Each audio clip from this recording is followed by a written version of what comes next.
evening, I'm Maham Tawa with the news-making headlines around the world. His Highness the Emir patronizes and attends the ceremony held by the Kuwait Teachers Society to mark its 50th anniversary.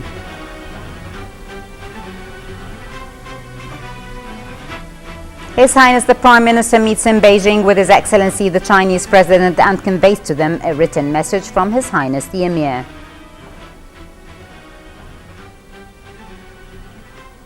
A statement is issued by His Highness the Prime Minister's Diwan regarding recent court writ delivered to the Diwan. And US President Obama condemns Russian aggression in Ukraine as violence continues in the eastern city of Luhansk.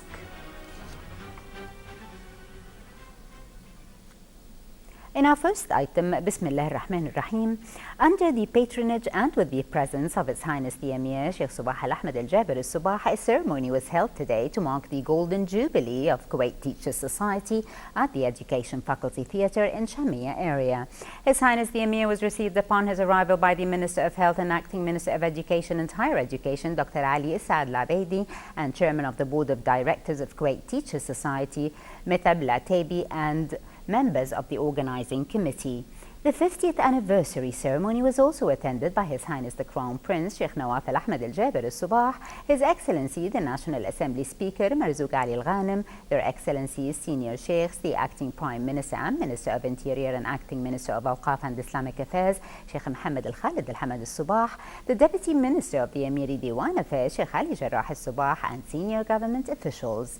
After the national anthem and recitation from the Holy Quran, the Minister of Health and Acting Minister of Education and Higher Education delivered the opening speech in which he expressed thanks and gratitude for the patronage and presence of His Highness the Emir, adding that the teachers are proud of the support being accorded to the government to education and science. Chairman of Teachers Society also valued highly in his speech the sponsorship and attendance of His Highness the Emir and expressed on behalf of the teachers deep thanks for the support and respect accorded to them in carrying a noble message and tremendous responsibilities represented in teaching and bringing up the new generation, thus shaping the future of the country. A documentary film was then screened, after which Ms. Mona Al-Qattan delivered a speech on behalf of the organizing committee in which she reviewed the struggle of the fathers and grandfathers while they were building their country. His Highness the Emir then inaugurated a new logo of Kuwait Teachers Society, and a number of schoolgirls performed a short operetta. His Highness the Emir then honored the founders of Kuwait Teachers Society and a selected number of teachers. A commemorative gift was then presented to His Highness the Emir before his departure. His Highness the Emir, Sheikh Sabah Al-Ahmed Al-Jaber Al-Sabah, received this afternoon at Bayan Palace His Highness the Crown Prince Sheikh Nawaf Al-Ahmed Al-Jaber Al-Sabah.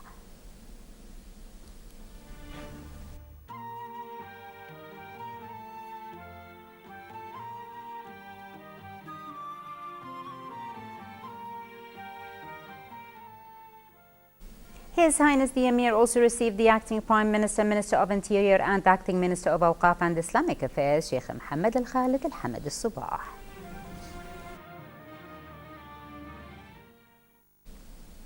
His Highness the Emir, Sheikh Sabah Al-Ahmed Al-Jaber Al-Sabah, received this afternoon at Bayan Palace the Acting Prime Minister, Minister of Interior and Acting Minister of Awqaf and Islamic Affairs, Sheikh Mohammed Al-Khalid Al-Hamad Al-Sabah, accompanied a member of a Senior Scholars Authority at the Royal Diwan in the Kingdom of Saudi Arabia, Sheikh Dr. Abdullah bin Mnia, on the occasion of his visit to the country.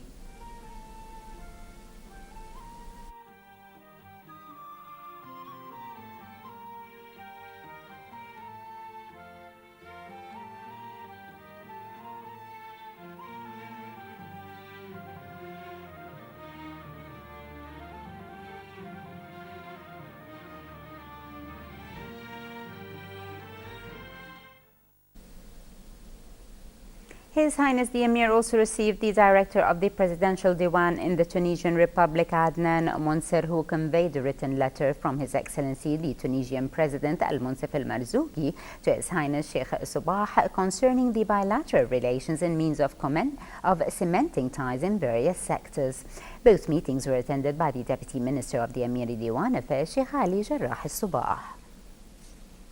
His Highness the Crown Prince Sheikh Nawaf Al Ahmed Al Jaber Al Subah received this morning at Bayan Palace the acting Prime Minister, Minister of Interior and acting Minister of Awqaf and Islamic Affairs Sheikh Mohammed Al Khalid Al Hamad Al Subah, accompanied with a member of a Senior Scholars Authority at the Royal Diwan in the Kingdom of Saudi Arabia, Sheikh Dr. Abdullah bin Mnia, on the occasion of his visit to the country. The meeting was attended by the Under Secretary of His Highness the Crown Prince, Diwan for Protocols, Sheikh Mbarak Subah Al Salam Mahmoud الصباح.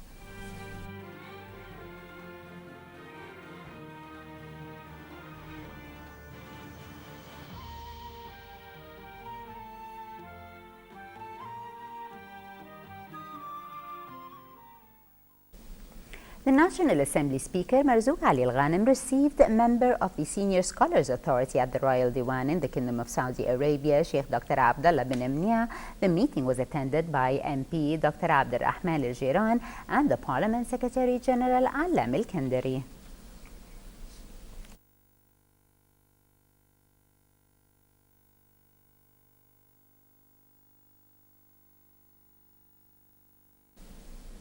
His Highness Sheikh Jabal Mbarak Al Hamad Al Subah, the Prime Minister, met at the People's Grand Ballroom in Beijing this evening with His Excellency President of the People's Republic of China, Xi Jinping. His Highness conveyed to the Chinese President greetings and best wishes of His Highness the Emir Sheikh Subah Al Ahmed Al Jaber Al Subah and His Highness the Crown Prince Sheikh Nawaf Al Ahmed Al Jaber Al Subah. His Highness also delivered to His Excellency the Chinese President a written message from His Highness the Emir which dealt with the historic relations between the two countries and asserted the will to foster those relations in different fields and in the manner that will serve the best interests of the two countries and their friendly people. His Highness the Emir also invited in his message the Chinese President to pay a state visit to Kuwait, which will provide the two leaders an opportunity to exchange opinions regarding the prospects of bilateral cooperation.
His Highness Sheikh Jabal Mbarak Al Hamad Al Subah, the Prime Minister, received in the Chinese capital Beijing today His Excellency the Secretary General of the Arab League Nabil Al Arabi in the presence of His Excellency the First Deputy Premier and Minister of Foreign Affairs Sheikh Subah Al Khalid Al Hamad Al Subah.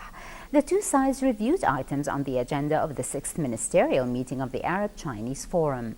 The meeting was attended by the Foreign Under Secretary Khalid Al Jarallah and a number of accompanying official delegation members. His Highness Sheikh Jabal Mbarak Al Hamad Al Subah, the Prime Minister, met at the People's Grand Ballroom in Beijing this evening with His Excellency Khan Agada Jiang, Chairman of the Permanent Committee of the National Council in the People's Assembly of the Republic of China. Talks in the meeting covered the existing historic and distinguished bilateral relations. His Highness the Prime Minister also conveyed during the meeting the best wishes and greetings of the National Assembly Speaker Marzouk Ali Al Ghanem to the friendly Chinese people. The meeting was attended by members of the accompanying official delegation.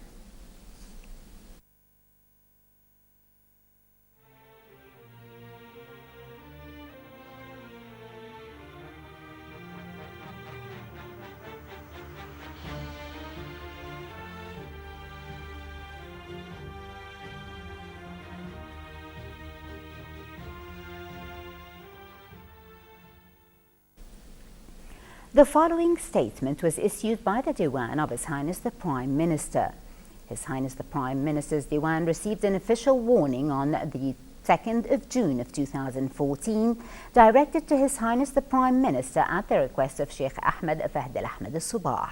the Diwan wished to clarify the following points. His Highness the Prime Minister wishes to assert that this warning, with all its contents, is baseless and has no legal foundation. It will also entail no legal consequences or obligations by His Highness the Prime Minister. Besides, the setting up of a date for delivering reports is completely strange and has no legal support or justification by neither law nor logic. His Highness the Prime Minister asserts that he has delivered all recordings which he received from Sheikh Ahmed Fahd Al Ahmed Al Subah with all its contents and any other related material to the General Prosecution on the 17th of April 2014, adding that His Highness is not keeping in his possession any data, information, recordings or any other related documents. The whole issue is now under investigation by the General Prosecution of the Capital under the case number 1241 of 2013. The General Prosecutor also issued a decision to clamp full secrecy on those investigations. His Highness the Prime Minister holds the oath which he took and the valuable confidence of His Highness the Emir, as well as the trust he is carrying before the honourable people of Kuwait, as his guiding motto in every action he takes, and in the manner that leaves no room for ambiguity, procrastination, or lingering in taking immediate legal measures against anyone who intends to meddle with Kuwait's security and stability of the rule or the national unity, and to protect it against the treachery of the deceivers. His Highness therefore calls on everyone who has information, documents or evidence related to those recordings or any other subject that may constitute a crime, not to hesitate in stepping forward to present them in person to the General Prosecutor, accompanied by all documents or evidences out of his national responsibility and in compliance with the Article 133 of the Penal Code. The Ministry of Information issued a resolution suspending a number of TV programs being shown by certain local channels in accordance with its legal authority. The Ministry said, as per Law number 61 of the year 2007 regarding audiovisual media, the Ministry has informed the General Prosecutor to address a number of Kuwaiti TV satellite channels to stop screening TV programs for 4 days as of today, owing to the fact that those programs consisted of statements and data related to case number 1241 of 2013, which is being investigated by the General Prosecution. The Ministry pointed out that it has asserted in several occasions the need for every medium to abide by the law and by the resolution of the General Prosecutor, which prohibited publication or release of any information related to the investigations of this case.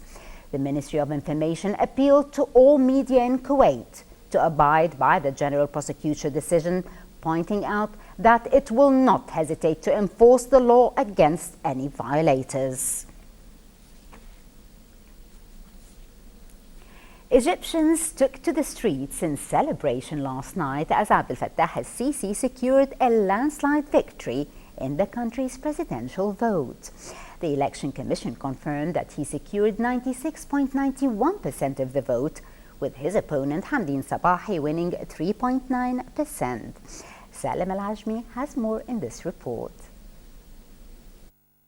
Thousands of Egyptians gathered in Cairo's Tahrir Square last night to celebrate the announcement that former Defense Minister Abdel Fattah al-Sisi has won the country's presidential elections. Egypt's Elections Commission announced that al-Sisi won more than 96% in the presidential vote last week, confirming interim results that gave him a landslide victory. Turnout was about 47% of the country's 54 million voters in a 3-day election. Tahrir Square, the iconic center of the revolution, was closed off by the army last night as thousands of Sisi supporters gathered to listen to the announcement that al-Sisi's win is official. In his first speech since the election, Sisi promised Egyptians a brighter future, insisting that hard work would end Egypt's hardships. Al-Sisi now faces staggering challenges, including the troubled economy, poverty, and further political crises. The new president promised to restore security in a country where attacks have left hundreds of security personnel dead over the past 11 months.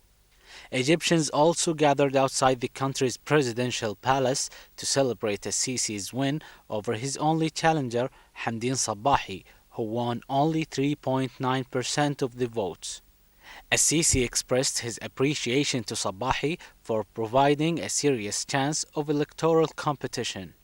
Many Egyptians hope that Sisi can return stability after years of turmoil that have seen the worst civil unrest in Egypt's recent history.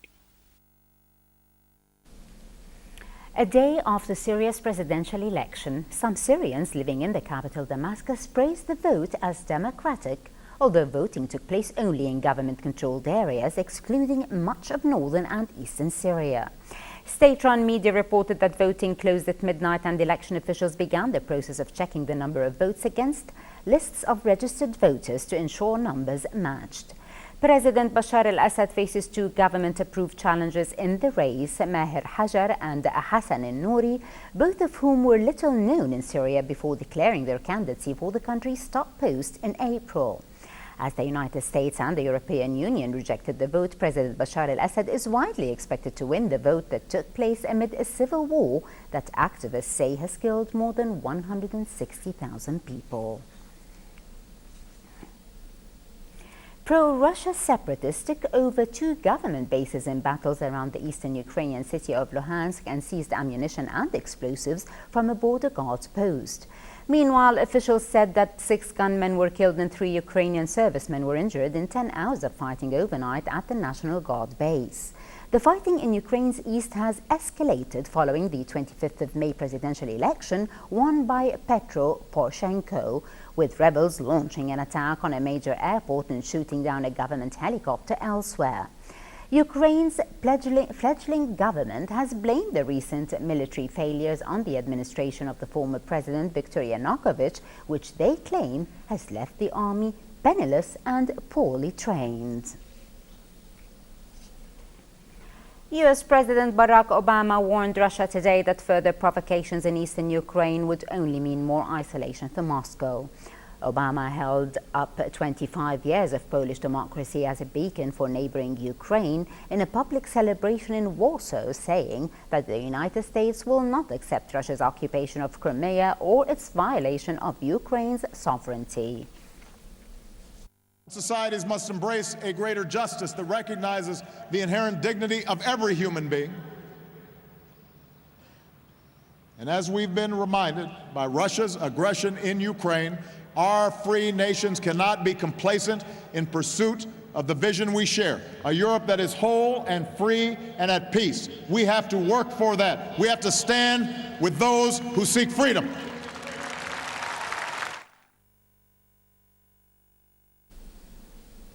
NATO Secretary-General Andrei Fogh Rasmussen said today that Afghanistan's defense minister has assured the alliance that preparations for the second round of voting in the country's presidential elections are well on track.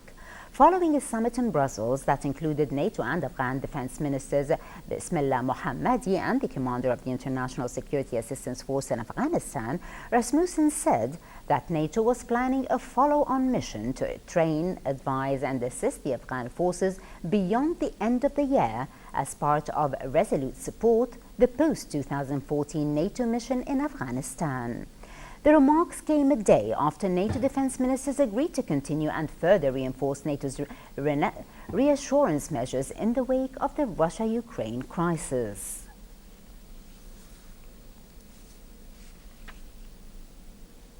The Intellectual Property Training Center of the Cooperation Council for the Arab States of the Gulf organized a new training program concerned with copyrights and related other rights held at its GCC Training Center in Kuwait City, Kipko Tower.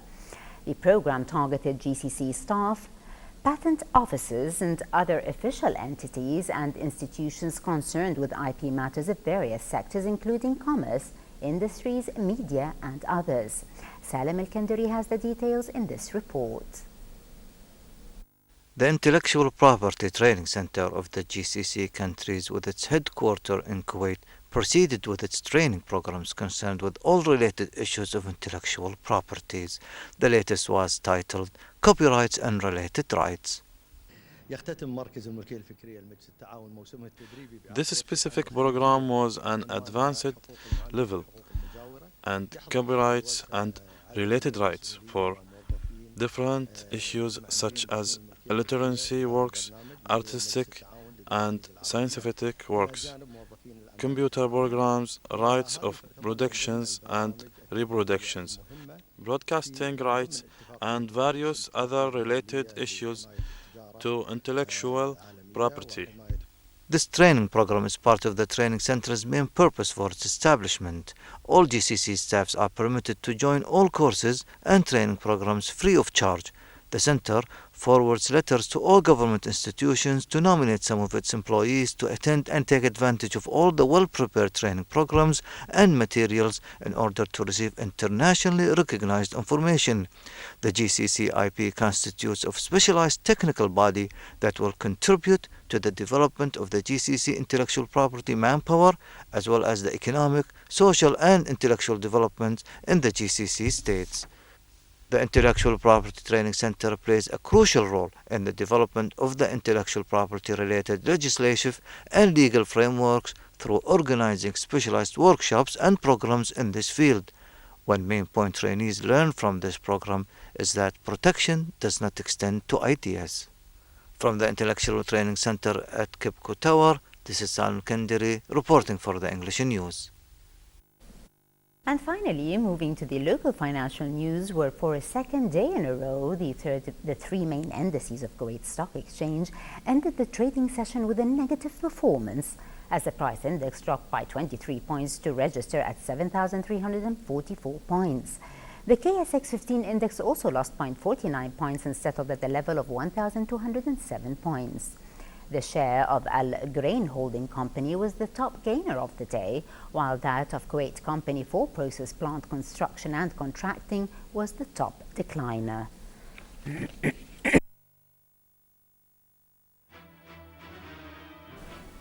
For a chance to see our reports again, please visit our YouTube channel at MOI Kuwait News. Well, with that, we conclude our news bulletin. Thank you for joining us. Have a pleasant time. I'm Maham Tawa. Before we go, we remind you once again of our main top stories. Have a pleasant time and good night.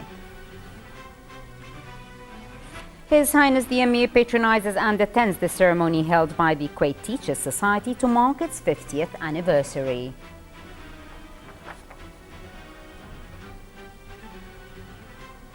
His Highness the Prime Minister meets in Beijing with His Excellency the Chinese President and conveys to him a written message from His Highness the Emir. A statement is issued by His Highness the Prime Minister's Diwan regarding recent court writ delivered to the Diwan. And US President Obama condemns Russian aggression in Ukraine as violence continues in the eastern city of Luhansk.